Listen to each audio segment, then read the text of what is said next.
Vous êtes debout, bien droit au quotidien pour vous faire respecter dans vos milieux de travail, debout pour défendre vos collègues de travail, debout pour veiller à la santé et sécurité de votre monde, debout quand vient le temps de résister à l'arbitraire, de négocier de bonnes conditions de travail, d'exiger le respect.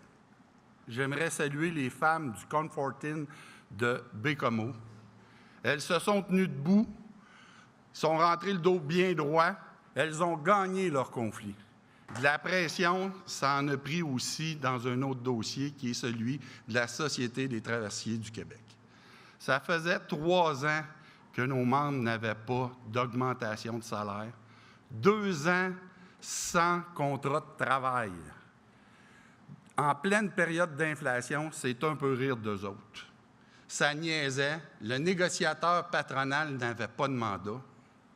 Curieux, c'est quand on a demandé un arbitrage et surtout quand on était rendu sur le bord d'une grève générale illimitée que le ton a changé. Ça s'est terminé par l'acceptation d'une hypothèse de règlement cet été, pas mal mieux que ce qu'on avait eu avant à table de négo. Il y a un autre groupe qui se tienne debout, puis qui se tienne encore debout, c'est les métallos de la section locale 7493 chez Rio Tinto Fer et Titane. Sans convention depuis plus d'1 an, ils en ont eu assez de se faire niaiser à la table de négociation.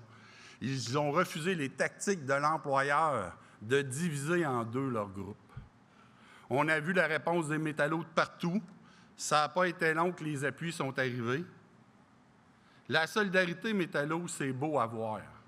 La plupart des sections locales n'attendent même plus un appel aux dons pour soutenir un groupe en conflit. Malheureusement, coup de théâtre le 9 octobre, la compagnie a annoncé la fermeture de l'usine. Ils ont eu l'odieux de faire passer ça sur le dos du conflit de travail. C'est une décision d'affaires uniquement. Ce qui est encore plus odieux, c'est que le complexe de Sorel bénéficie de larges subventions du gouvernement provincial et fédéral pour leurs installations à Sorel.